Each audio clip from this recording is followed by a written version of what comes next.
बुढ़ापा बचपन का ही दूसरा रूप होया करे से। बूढ़ी काकी में जीभ के स्वाद के अलावा कुछ भी कोई नहीं बाकी था। बस जीभ में कोई कष्ट होता तो वह सिर्फ एक ही काम करया करती, रोन लाग जाया करती। सारी इंद्री, आंख, हाथ और पैर जवाब देगी थी, धरती पे पड़ी रहा करती। और जो कोई उसकी चुगली करता या भोजन का टाइम निकल जाता या फिर बाजार में कोई चीज लेकर आंदे और जो वह चीज बूढ़ी काकी ने ना मिलती तो वह क्या करया करती, घनी जोर जोर के रोया करती। और उसका रोना भी कोई साधारण रोना कोई ना था, बूंबा फाड़ फाड़ कर रोया करती बूढ़ी काकी। उसका पति बहुत पहले ही स्वर्ग से धार गया था और बेटे जवान होकर चल बसे थे। अब एक था उसका भतीजा और इसी भतीजे का नाम बूढ़ी काकी ने अपनी पूरी प्रॉपर्टी लिख दी थी। भतीजे ने संपत्ति लिखवाते टाइम घने लंबे चौड़े वादे करे, पर बाद में सारे वादे डिपो के दलाला की तरह केवल सुपने ही साबित हुए। और जो बुढ़िया की जो संपत्ति थी 150-200 रुपये आमदनी थी उसकी, पर बूढ़ी काकी आधी आन भूखी मरिया करती। पेट भर भोजन भी घनी कठिनाई तो मिला करता बूढ़ी काकी ने। बूढ़ी के भतीजे बुद्धिराम का स्वभाव यूं तो अच्छा था, पर उसे टाइम तक अच्छा था जब तक उसकी संपत्ति पर कोई आंच ना आवे। और उसकी पत्नी स्वभाव तेज थी, पर भगवान तो डरा करती। बूढ़ी काकी ने रूपा का तेज स्वभाव इतना बुरा ना लगा करता जितना उसके भतीजे बुद्धिराम की चुप्पी बुरी लगा करती। बुद्धिराम कदे कदे अपने कारनामे पे पछताया भी करता और यूं सोचा करता कि इस बुढ़िया के कारण ही मैं आज इतनी बड़ी संपत्ति का मालिक बना बैठा हूं। बुद्धिराम के घर जब भी कोई भला मानस आता और बुढ़िया अपना राग अलापना शुरू करती तो बुद्धिराम के कालजे में आग लग जाया करती और घर में आकर बुढ़िया ने घनी जोर जोर तय डांटने लाग पड़ती। बुद्धिराम का यूं रंग देख के उसके दोनों बालक भी बुढ़िया तय बहुत ही बुरी बुरी बात कहते और जागता की तो बुढ़िया के लोग कुछ खास बहस होया करे से। बाप के रंग देख के जागत और भी बुरी तरह बुढ़ी ने सताया करते। कोई उसके चूटी काट कर भाग जाता, कोई पानी की कुड़ी कर देता, कोई बुढ़ी काकी के कान में चीख मारता और बुढ़ी यूं कहती, रे मैंने खाना दे दो, रे भाई मैंने रोटी दे दो। पर बुढ़ी काकी के संताप पे ध्यान देने वाला कोई न था। तंग आकर जी बुढ़ी काकी बालका ने गाली दी तो उसकी गाली सुनकर न रूपा उड़े आ जाती और बुढ़िया तय और जड़ी कटी सुनाने लग पड़ती। रूपा ने देख कर बुढ़ी काकी डर जाया करती और फिर जोर जोर तय रोन लग जाया करती। इस पूरे कुड़बे में जो कोई बुढ़ी काकी का प्यार करने वाला था तो वह थी बुद्धिराम की सबसे छोटी बेटी जिसका नाम था लाडली। लाडली अपने दोनों बड़े भाइयों तय घनी डरा करती और अपने हिस्से की मिठाई बूढ़ी काकी के दोहरा बैठ कर खाया करे थी। लाडली ने सोचा कर थी कि बूढ़ी काकी के कारण उसके दोनों भाई आड़े बिल्कुल नहीं आवेंगे, आराम से वो अपनी चीज मजे तय बैठ कर खा सके से। पर यू काम लाडली ने थोड़ा महंगा पड़ा करता। क्यों? क्योंकि उसने आधी चीज बूढ़ी काकी तक भी देनी पड़ा कर दी। और इसी घटना के कारण बूढ़ी काकी और लाडली आपस में प्रेम करने लग गए। एक बार की बात है कि बुद्धिराम के दरवाजे आगे शहनाई बजने लग रही थी और गांव के बालक झुंड के झुंड या शहनाई सुनने लग रहे थे और खट्टा पे मेहमान बैठे हुए थे और नाई उनके बाल बनाने लग रहे थे, उनकी मालिश करने लग रहे थे। और भाई दोहरे बाट मेहमानों ने गाने सुनाने लग रहा था और मेहमान खुश होकर वाह वाह वाह वाह करने लग रहे थे। और भाई एक दो अंग्रेजी में जो पढ़े लिखे नौजवान थे उन्हें बैठे थे, यूं सोच रहे थे पता नहीं क्या हो रहा है, गंवार पड़ा करने लग रहे थे लोग। पर बात यह थी कि आज बुद्धराम के बड़े लड़के सुखराम का टिक्का आया था और उसी खातर यू उत्सव मनाया जाने लग रहा था। भाई लगाई मिलकर भीतर गाने गाने लग रही थी। रूपा मेहमानों खातर उनका खाने पीने का प्रबंध करने खातर घनी व्यस्त थी। और भाई भट्टियों पर कढ़ाई चढ़ रही थी और पूरी और कचौड़ी बनने लग रही थी, पकवान बनने लग रहे थे। और भाई बड़े अंडे में मसालेदार तरकारी पक रही थी और घी और मसालों की जो खुशबू थी वह चारों कानी फैल गई। पर बूढ़ी काकी अपनी कोठड़ी में घनी उदास बैठी थी और जो यह खुशबू थी भाई बूढ़ी काकी की नाक में रह रह कर जान लग रही थी। और मन ही मन बूढ़ी काकी विचार कर रही थी कि भाई मन भी मिलेंगी पूरी खाना है, घनी देर होगी, कोई भोजन लेके नहीं आया मेरे तो रह। और भाई ऐसा लगा सारे ने भोजन कर लिया, पता नहीं मेरे खातर कुछ बचा होगा या ना बचा होगा। सोच कर बुढ़ी ने रोना आया, पर न्यू भी सोचने लगी कि अब शकुन हो जाएगा, तो अपना रोना बुढ़िया ने रोक लिया। हा कितनी बढ़िया खुशबू आने लग रही है। पर ये मन ने कौन पूछे से, जब रोटियों के लाले पड़ गए तो भाई पूरी कौन देगा। यूं विचार करके भाई बुढ़िया के कालजे में एक ऊख सी उठी, पर क्या कर दी, रूपा के डर के कारण बुढ़िया ने फिर चुप्पी साध ली। बूढ़ी काकी देर तक न्यू विचार करती रही बेचारी घी और मसालों की खुशबोई रह रह के बुढ़िया की नाक में जाती। और भाई बुढ़िया का मन आप पे तो बह होंदा और बुढ़िया के मुंह में बार बार पानी आंदा। पूरियां का स्वाद याद करके बुढ़िया के दिल में गुदगुदी सी होने लगी। सोचने लगी किसने बुलाऊं, आज तो लाडली भी मेरे दूर को नहीं आई और दोनों छोरे तो बहुत ही उत्साह हैं, दिन रात मैंने कष्ट दिए हैं। आज लाडली का भी कोई पता नहीं कित गई, के कर रहे हैं, बेरा भी नहीं लाग रहा कि के पकड़ने लाग रहा से। बुढ़ी काकी की कल्पना में पूरियां की तस्वीर बन बन के बिखरने लग रही थी। खूब लाल लाल पूरी, नरम नरम फूली हुई पूरी। अरे भाई कचौड़ियों में अजवाइन इलायची की महक। और भाई एक पूरी मिल जाती ना तो हाथ ला के देखती बुढ़िया। तो यूं सोचा बुढ़िया ने, चलो ऐसा करती हूँ कि कढ़ाई के सामने जाकर बैठ जाती हूँ। और बुढ़िया यूं सोचने लगी कि भाई पूरी छण छण के तिरती होंगी तेल में, गरम गरम काट के भाई थाली में रखी जाती होंगी। तो भाई इन सारी बातों का विचार कल्पना करके बुढ़िया ने एक निर्णय लिया और बुढ़िया उकड़ू बैठ गई। और भाई हाथा गेलो सरकती हुई घनी मुश्किल तय चौखट पता तला उतरी। और भाई धीरे धीरे रेंगती हुई भाई बुढ़िया बेचारी घिसटती हुई भाई कढ़ाई के दौरे जाकर जित पूरी बनने लग रही थी, हलवाई बैठे थे, उड़े जाकर बुढ़िया बैठ गई। और भाई रूपा उसके भतीजे बुधराम की बहू भाई घनी ही काम में व्यस्त थी। और भाई कदी वह कोठड़ी में जाती, कदी कोठड़ी तक बाहर आती, कदी भाई वह कढ़ाई दोहराती, कदी वह भंडारे में जाती। और भाई कदी कंधी भाई महाराज ठंडाई मांग रहे हैं, कदी भाई वह बाट तक जाकर पूछती। और भाई कदी वह सीधा काटती। और भाई कदी पूछती भाई भोजन कितनी देर में बनेगा। तो भाई रूपा बहुत ही ज्यादा इस काम में व्यस्त थी। कहने का मतलब ये हो सके पानी पीने की भी फुर्सत ना थी। और भाई न्यू भी डर था कदे कोई मिठाई चुरा के ले जाए और भाई और कोई घर में चोरी हो जाए, इन बातों का भी डर रूपा ने था। और काम के बोझ के कारण भाई वह जलाती हुई घूम रही थी इधर उधर। और फिर क्या होया, उसने देख ली बुढ़ी काकी, और बुढ़ी काकी बैठी थी कढ़ाई के दौरे। और भाई बुढ़ी काकी ने देख कर उसका पारा साथ में आसमान पे चढ़ गया और सारा गुस्सा जो भी वह दबाए बैठी थी भाई सारा बुढ़ी काकी पे लिगड़ गया। जमा जड़ बुनगी काकी ने देख कर और भाई गुस्सा इतना ज्यादा बढ़िया उसका, उसके न्यू भी ध्यान नहीं रहा कि अगर पड़ोसन अड़ा बैठी से भाई लोग बाग बैठे से के कहेंगे। और भाई जिस प्रकार मिंडक केचुए पर झपटा कर रहा है भाई उसी तिरिया बुढ़ी काकी के ऊपर उसने झपट्टा मारा। और भाई दोनों हाथा गिला बुढ़ी चाची झंझोड़ दी और पेट में आग लाग रही सके, तेरे पेट से के बाहर से कोठड़ी में बैठते तेरा दम घुट रहा सके, अभी मेहमानों ने नहीं खाया और भगवान का भी भोग नहीं लगा। और तेरे में जमा भी सब्र नहीं, जो अड़ा के तू छाती पर सवार होकर बैठ गई, जड़ जे तेरी जीव और सारा दिन खावे से तू।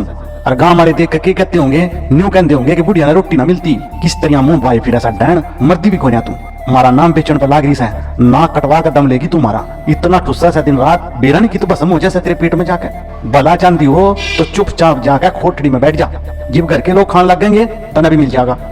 तू कोई देवी नाश है, चाहे किसी के मुंह में पानी ना पड़े, पर तेरी पूजा पहले होनी चाहिए। और बुढ़ी काकी बेचारी अपना सिर तले करके बैठी रही, ना रोई ना बोली, चुपचाप घसीटती हुई कोठड़ी में चली गई।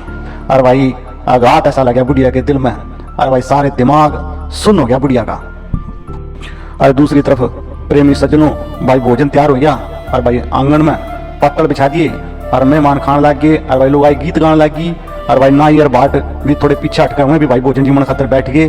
और भाई जब कोई उठ जाता फिर भाई दूसरे उसी लाइन में आकर बैठ के अपना जिमन लाग पड़ते। और दूसरी ओर भाइयों बहनों बुढ़ी काकी अपनी कोठड़ी में बैठ कर पछतावा करने लगी थी। रूपा पे भी उसने कोई गुस्सा को नहीं आया, बस उन्हें न्यू सोचा भाई मैं ही जल्दबाजी कर गई, भाई ठीक ही तो सह, पहला मेहमान ही भोजन कराया करें, घर वाले तो भाई बाद में खाया करें, भाई मेरे पे सब्र न होया। और भाई सारे के सामने पानी उतर गया। और भाई ये तो मैंने न्यू लगा कि कोई बुलान भी आओगा नहीं तो जाऊंगी को नहीं, भाई ये विचार वह बुढ़िया बेचारी बैठ कर करने लगी। और मन ही मन यही विचार करते करते भाई बाट देखने लगी कि भाई कोई आवे बुलाने खातर। और भाई एक एक पल बुढ़िया का भाई एक एक जुग बरगा बन गया। और भाई मन ही मन सोचने लगी बुढ़िया कि पत्तल बिछ रहे होंगे, मेहमान आ रहे होंगे, ये भाई हाथ धो रहे होंगे, भाई इस टाइम नाई पानी गिर रहा होगा मेहमान के हाथा पे। और भाई न्यू लग गया जनो ईब खाने खातर बैठ गए होंगे मेहमान। और भाई मन बुलाने खातर बुढ़िया बेचारी लिट गई। और धीरे धीरे भाई बुढ़ी कोई पुराना गीत याद आ गया बुढ़िया के, भाई वो गुनगुनाने लगी। और भाई गांधे गांधे सोचने लगी घनी देर होगी मैंने गांधे गांधे भी, भोजन तो मेरे ख्याल कर लिया होगा सबने, अरे किसी की आवाज भी नहीं सुनती, मैंने ऐसा लगता है चले गए होंगे सारे खा पी कर, कोई बुलाने भी नहीं आया। और भाई रूपा तो मेरे तक पहले गुस्सा हो गई थी, तो भाई वो तो क्या ना मैंने बुलाना आवेगी। और भाई ऐसा लग गया क्या करूं, बुढ़िया सोचने लगी जाएगा आऊँ एक बार। बुढ़ी चलन खातर तैयार हुई और भाई यूं सोचने लगी कि बस 1 मिनट के भीतर भीतर भाई मसालेदार पूरी और तरकारी आवेंगी। और भाई उसके जो भीतर बुढ़िया का जो पेट था भाई गुदगुदान लग गया, पेट में चूहे कूदने लग गए। और भाई बुढ़िया मन ही मन मनसूबे बांधने लगी कि पहले भाई तरकारी खाऊंगी और भाई फिर पूरी खाऊंगी और भाई फिर शक्कर खाऊंगी। और भाई फिर ऐसा लगा है बुढ़िया यूं सोचने लगी मर रहते तो ज्यादा स्वाद भाई पूरियों में होगा, चाहे कोई बुरा माने चाहे कोई भला माने भाई मांग मांग कर खाऊंगी। भाई यूं सोचने लगी बुढ़िया। अरे भाई लोग क्या कहेंगे, नहीं कहेंगे ना कि भाई बुढ़िया ठूस ठूस का खाना लग रही है, इन्हें इतने दिनों तक खाना नहीं मिला। तो भाई कोई बात नहीं, फिर भी मैं भाई पूरा रज का खाऊंगी। और भाई बुढ़िया केक करने लगी। भाई बुढ़िया उकड़ू बैठ गए, फिर बेचारी हाथों के बल खिसकती हुई घिसकती हुई भाई बुढ़िया फिर आंगन में आएगी। बुढ़िया आंगन में आया तो गई, पर भाई मेहमान इब भी उड़े बैठे थे। और भाई क्या होया, मेहमाना की मंडली क्या कर रही थी, कोई भाई खा कर आंगली चाटा था, कोई भाई टिड्डियां करके देखा था, और कोई भाई इस चिंता में था कि भाई कभी पत्तड़ को कोई पूरी छूट जा। और भाई कोई दही खा के जीव न चटकावा था, और भाई कोई दूना मांगा था। और भाई इतने में बुढ़ी काकी घिसटती हुई फिर बेचारी बीच में जाके पहुंच गई। और सारे आदमी एकदम वो हल्ला करने लग गए, रुके लगे देन, बोले रहा कौन बुढ़िया सा, अरे देखो यार कितना आ गई रही, अरे कितना आ गई बुढ़िया। और भाई सारे ने रोड़ा पा दिया। और भाई बुढ़िया का भतीजा बुद्धिराम पूरियां का थाल लेकर खड़ा था। और भाई बुढ़िया ने देखती गुस्से से लाल हो गया और भाई थाल जमीन पर पटक दिया भाई उसने। और भाई जिस प्रकार कोई साहूकार और भाई अपने कर्जदार न देख कर उस पर झपट्टा मारे कर और उसका टेटवा पकड़ लिया कर, भाई उसी तरह लपक कर बुढ़ी काकी के दोनों हाथ पकड़ लिए बुद्धिराम ने। और भाई घसीट कर अंधेरी कोठड़ी में ले गया। और भाई बुढ़िया धम करके धरती पे पटक दी। और भाई ऐसी एक लू आई भाई दोपहरी की कि भाई वो जो जोका था, वह जो लो थी भाई भूख की, भाई वह मर गई उसी टाइम। उसके बाद भाई जो मेहमान बुला रखे थे जो मुस्टंडे भाई उन्हें भोजन कर लिया, फिर घराड़ा ने भोजन कराया, भाई फिर बाजी वाला ने कराया, धोबिया ने कराया। कहने का मतलब यूं है कि सारे ने भोजन कर लिया, पर भाई बुढ़ी काकी ने सब भूल गए, किसी ने भी बुढ़ी काकी की याद को नहीं आई। बुद्धिराम और रूपा भाई बुढ़ी काकी थे दंड देना चाह रहे थे, सजा देना चाह रहे थे। भाई यूं सोचे थे आज इसने मजा चखावेंगे, आज इस तक कुछ नहीं पूछते। और भाई ना उन्हें उसके बुढ़ापे पर दया थी, बस एक लाडली थी जो बुढ़िया खातर रोन लग रही थी। और भाई वह लाडली बुढ़िया था बहुत ही ज्यादा प्रेम कराया करती, वह छोटी बच्ची लाडली बेचारी बूढ़ी भारी लड़की थी भाई। और भाई उसने सारा कुछ अपनी आंखें तक देखा था भाई किस तरह बुरी तरह उसके पिता ने भाई बुढ़ी काकी को घसीटा था। जो देख कर भाई बूढ़ी भारी लड़की का भाई दिल बैठ गया, अपना मन महसूस कर भाई लाडली ने सोचने लग रही थी भाई दो पूरी बुढ़ी काकी तक जो ये लोग दे देते तो भाई के इनका बिगड़ जाता, सारे तो खाने लग रहे थे, जो दो पूरी बुढ़ी काकी तक भी दे देते तो इनका के जाता। भाई लाडली का दिल बहुत था कि भाई बुढ़ी काकी के दूर जावे और भाई उसने कुछ धीरज बंधावे और भाई उसने कुछ खान न दे। परंतु भाई माँ बाप का डर और भाई बच्ची बेचारी क्या करती, अपने हिस्से की भी जो रोटी और पूरी थी उन्हें भी उसने ना खाई। और भाई गुड़ियों की जो पिटारी थी भाई उसमें धर दी। और भाई बुढ़ी काकी दौरा लेकर जाना चाहे थी वह लाडली मन ही मन यूं कल्पना करने लगी कि जिब मैं बुढ़ी काकी दौरा ये पूरी लेकर जाऊंगी तो भाई कितनी ज्यादा खुश होगी बुढ़ी काकी। रात के 11 बज गए थे और भाई रूपा पड़ी सोवा थी, लाडली की आंखों में नींद ना थी। बुढ़ी काकी तो पूरी खड़ाने की खुशी भाई उन्हें सो ना देवे थी। उसने भाई गुड़ियों की पिटारी अपने दोरे रख रखी थी और जब उन्हें विश्वास हो गया कि माँ सोगी तो भाई लाडली चुपके तक उठी और भाई विचार करने लगी किस तरह जाऊं। 4 आंख का अंधेरा था, केवल चूल्हा में आग थी और चूल्हा के दौरा भाई कुत्ता पड़ा सोगा था। भाई लाडली की जो नजर थी सामने वाले नीम पर पड़ी और भाई उन्हें न्यू सोचा कि हनुमान जी बैठे से उड़ा और उनकी पूंछ और उनकी गदा भाई सब कुछ दिखाई देने लग रहा था। मारे बह के भाई उसने आंख बंद कर ली और इतने में भाई कुत्ता भी उठकर बैठ गया। भाई लाडली ने कुछ धीरज बंध्या, भाई इन सोए हुए इंसान ने अच्छा उसने उस टाइम वो जागदा हुआ कुत्ता दिखा और भाई उसने धैर्य धारण कराया और भाई सामने रखी हुई भाई उसने पिटारी ठाई और भाई बुढ़ी काकी की कोठड़ी करनी वह छोटी बच्ची लाडली भाई चाल पड़ी। और भाई बुढ़ी काकी ने बस न्यू याद था कि भाई किसी ने मेरे हाथ पकड़े और भाई कोई ऐसा लग गया कि पहाड़ के ऊपर लेकर उड़न लग रहा मैंने और भाई पैर बार बार उसके पत्थर में टकराने लग रहे थे और फिर बेहोश होगी। तो ये विचार भाई बुढ़ी काकी ने आने लग रहे थे। और भाई जब बुढ़ी काकी ने होश आया तो भाई उसने जरा सी आहट सुनी और भाई उन्हें न्यू सोचा भाई चले गए होंगे सारे खा पी कर। और भाई मैंने न्यू लग गया मेरे साथ साथ मेरे बाघ भी सो गए भाई, बेरा ना रात क्यों कर कटेगी। भाई न्यू सोचने लगी हे राम मैं क्या खाऊं, इस पेट की आग में, इस पेट की अग्नि में भाई किसी ने भी सुध ना लिया। अरे कि मेरा ही पेट काट कर धन जुट जाएगा इन लोगों का। अरे ना इतनी भी दया ना आई कि बुढ़िया पता नहीं कद मर जाए। अरे भाई क्यों इसका जी दुखावे। मैं आंधी अपाज, अरे भाई ना कुछ सुनू ना बुझू। जब मैं आंगन में चली भी गई थी तब बुद्धिराम इतना कह देता, माँ तू बाद में खा लिए, ये भी मेहमान बैठे से। भाई मैं इस तरह घसीट कर ले आई गई। और भाई सबके सामने रूपा ने मेरे तक गाड़ियाँ दी। और भाई इन 2 पूरियां खातर भाई मेरी इतनी दुर्गति होनी थी। इतनी बेइज्जती करने के बाद भी भाई इनका दिल से पत्थर पिघला को नहीं। और भाई मेरी बात ना पूछी और जिब्बे ना पूछी तो भाई ये कौन पूछेगा। भाई ये सारे विचार बड़ी बड़ी बुढ़िया बेचारी कर रही थी। और भाई संतोष कर कर भगवान का नाम लेकर बेचारी बुढ़िया लेट गई। और भाई बार बार गड़ा उसकी छाती भाई भर भर का आवा थी। पर उन्हें यूं भी था कि मेहमान इबे भी बैठे हों तो बेचारी डर के मारे वह बुढ़ी काकी रो भी ना पावे थी। और अचानक भाई रहा लाडली की आवाज आई उसके कान में, काकी उठ, पूड़ी ले आई सू तेरे खातिर। काकी ने लाडली की बोली पहचानी और भाई चटपट बुढ़िया बेचारी उठ गई। और भाई दोनों हाथा थे लाडली का मुंह टटोलने लगी। और भाई लाडली उसने अपनी गोद में बैठा ली। और भाई वह छोटी बच्ची लाडली अपनी पटारी में पूरी काटने लगी। और भाई बुढ़ी काकी ने पूछा, बेटी कि तेरी माँ ने दी सही पूड़ी? लाडली ने कहा, नहीं ये मेरे हिस्से की है काकी। काकी पूड़ियां पर टूट पड़ी और 5 मिनट में भाई पटारी खाली कर दी बुढ़िया ने। लाडली ने पूछा, काकी पेट भर गया? और भाई जिस तरह थोड़ी सी बारिश भाई ठंडक पैदा करना की जगह और ज्यादा गर्मी पैदा कर दिया करें भाई, उसी तरह 2 पूरी खा के बुढ़िया की जो भूख की आग थी भाई रवा और भड़की। और भाई बन्नू बोली, री बेटी लाडली जा तू अपनी माँ पता है और पूरी मांग कर लिया। लाडली बोली, काकी माँ तो सोने लाग रही है, जो मैंने वह जगाई तो मैंने मारेगी। काकी ने पटियारी फिर टटोड़ी। भाई उसमें कुछ खुरचन पड़ी थी। भाई उस खुरचन ने काट के भाई फिर खाने लगी। बार बार बेचारी अपने होठ चाटती और भाई बुढ़िया चटकारे बरती। भाई बुढ़िया का दिल बैठ गया और बूढ़ी न्यू सोचने लगी और पूरी 2-4 मिल जाती मैं किस तरह पाऊँ। और भाई संतोष टूट गया बुढ़िया का और अच्छे और बुरे का विचार भी जम आया बुढ़िया के दिल में है। और भाई फिर क्या होया कि भाई कुछ देर तक अपनी इच्छा ने रोक दी भी रही बुढ़िया। पर भाई फिर वह लाडली तक बोली, बेटी लाडली मेरा हाथ पकड़ के मैंने उड़ा ले चाल। भाई जित मेहमान बैठ के भोजन खान लग रही थी। और भाई बेचारी छोटी बच्ची अबोध बच्ची लाडली भाई न्यू को नहीं समझ पाई कि बुढ़िया मैंने क्यों कहने लग रही है। और भाई उसने बुढ़ी काकी का हाथ पकड़ लिया और भाई ले जाके जुट्टी पातड़ों के धुरे भाई बैठा दिया। और भाई बुढ़िया जिसका बेचारी का मती मारी गई थी भूखे के कारण, और भाई पत्रों पता है भाई बुढ़िया पूरियों के टुकड़े चुन चुन के भाई खान लगी। और भाई कहने लगी, ओहो दही अरे कितनी स्वादिष्ट, ओहो कचौड़ी कितनी खस्ता, ओहो कितनी बढ़िया। और भाई बेचारी बुद्धिहीन होगी काकी। और भाई कि भाई न्यू भी सोच रही थी कि भाई मैं यू के काम करने लग रही हूँ। पर भाई भूख ने बुढ़िया की मती मार दी थी। और भाई बेचारी बुढ़िया भाई जूठी पत्तड़ चाटने लगी। और प्यारे श्रोताओं ठीक उसी समय रूपा की आंख खुली और जब उसने मालूम होया कि छोटी बेटी लाडली मेरे दो है कोनी। और भाई वह चौंक के उठी और इधर उधर ताकने लगी।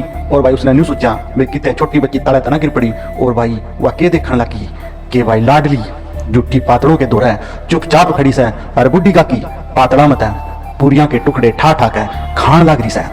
भाई रूपा का दिल सन रह गया। किसी गाय की गर्दन पर छुरी चलते देख भाई जो अवस्था उसकी होती है ठीक उसी समय रूपा की भी वही अवस्था होगी। एक ब्राह्मणी दूसरों का जूठा पत्थर टटोल टटोल के टुकड़े काट काट के खान लग रही से। भाई इस तरह बुरा दृश्य शायद ही कोई दूसरा हो सके से। रूपा ने ऐसा लग गया मानो धरती रुक गई और आसमान चक्कर खा रहा से। और भाई नू लग गया जनो दुनिया पे कोई नई विपता आने वाली से। भाई रूपा ने क्रोध ना आया, शोक के कारण उसका मुंह सूख गया और करुणा और बह से भाई उसकी आंख भर गई। और इस अधर्म और पाप की बाकी कौन है वह न्यू सोचने लगी। उसने सच्चे दिल तक गगन और आकाश की तरफ हाथ उठाकर बोली, हे परमात्मा मेरे बच्चों पर दया कर। भाई इस अधर्म का दंड मैंने ना दिए और भाई ना तो हमारा सत्यानाश हो जाएगा। रूपा ने अपना स्वार्थ और अपना अन्याय भाई शरेआम दिखने लग रहा था।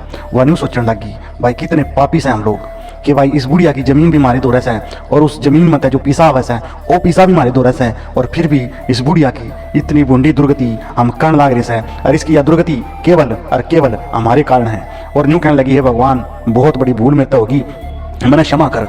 आज मेरे बेटे का टिक्का था, सैकड़ों लोगों ने भोजन कराया और मैं उनके इशारों की दासी बनी खड़ी रही। अपने नाम खातर सैकड़ों रुपये हमने फूक दिए और भाई जिसकी दौलत हजारों रुपये भाई उस उत्सव में लगी थी और भाई उसका पेट हम ना भर सके। और भाई या बुढ़िया या असहाय इसकी हमने बेइज्जती करी और भाई घसीट घसीट कर इसने कोठड़ी में लेकर आए गए।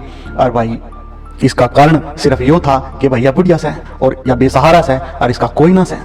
भाई रूपा ने क्या कराया काम, भाई कोठड़ी में दीवा जलाया और भाई अपने भंडार का दरवाजा खोला और भाई फिर क्या कराया, एक थाली सजाई और उसमें भाई जितनी सामग्री थी भाई सजा के भाई पूरी रायता मिठाई सब लेकर भाई वह बूढ़ी काकी की कोठड़ी का नहीं चली। और भाई आधी रात बीत गई थी और भाई आसमान में तारों के थार सज रहे थे और बूढ़ी काकी के शामी जाके रूपा यूं बोली, काकी उठ और भोजन कर ले और मेरे तय बहुत बड़ी गलती हुई, उसका बुरा ना मनाइए और भगवान तय प्रार्थना करिए कि जो मैंने अपराध करे से वे भगवान क्षमा करते हैं। और प्यारे श्रोताओं, जिस तरह बूढ़े बाड़े बालक खिलौने पाके सारे दुख दर्द भूल जाया करें और भाई उसी तरह बूढ़ी काकी पूरी और मिठाई और खाना जब उसने मिला तो बेचारी बुढ़िया सारे तिरस्कार भूल गई और भाई खाना खान खातर उठ बैठी और भाई एक एक रोए मत सच्ची भाई दुआ उस बुढ़िया के दिल तक निकलने लगी। और रूपा ने जो आनंद आज मिला जिंदगी में जीवन में उसने कदे भी ना मिला था। तो प्यारे दर्शकों, इस कहानी का नाम था बूढ़ी काकी और भाई इसके लेखक थे हमारे देश के महान उपन्यासकार और कहानी लेखक श्री श्री मुंशी प्रेमचंद जी। और हरियाणवी बोली में इस महान कहानी का तर्जुमा करने वाले कलाकार का नाम है भाई आचार्य मनोज वासुदेव और भाई किस्सा गोई करी से आचार्य मनोज वासुदेव ने। तो भाई यह कहानी किसी लगी भाई कमेंट में जरूर लिखियो। और भाई हरियाणवी सभ्यता संस्कृति और बोली ने समृद्ध करने खातर भाई यू कार्य छोटा सा कार्य हमने शुरू किया है। सभी बहन भाइयों तक आशा है कि भाई इस कार्य में हमारा सहयोग करेंगे और भाई चैनल ने ज़्यादा से ज़्यादा संख्या में सब्सक्राइब करेंगे। धन्यवाद। जय हिंद, जय भारत और भाई जय हरियाणा।